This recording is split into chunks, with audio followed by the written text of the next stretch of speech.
মুক্তার বোনের বয়স মুক্তার বয়সের ও তার বাবার বয়সের মধ্য সমানুপাতিক।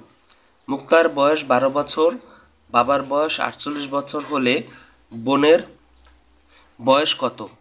তো এই অঙ্কটি করার জন্য আমাদের প্রথমে ধরতে হবে যে ধরি মুক্তার বয়স হচ্ছে আমরা ধরলাম ক, এবং তার বোনের বয়স ধরলাম আমরা খ, এবং বাবার বয়স আমরা ধরলাম গ। এখন আমরা এই সমানুপাতি সূত্র অনুযায়ী আমরা এখন লিখব, বা সমানুপাতি সূত্র হচ্ছে খ স্কোয়ার ইকুয়াল টু ক ইন্টু হচ্ছে গ।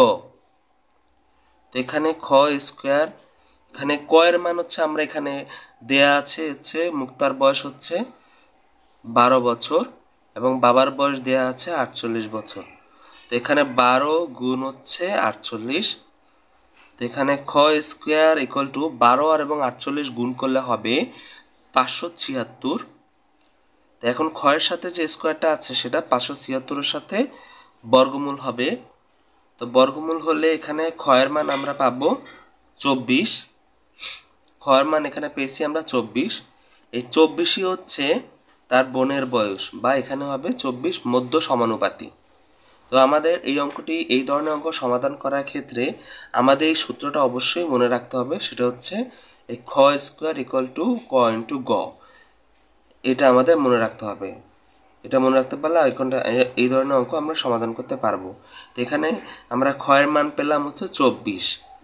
তো 24ই হচ্ছে এখানে এই প্রশ্নের উত্তর।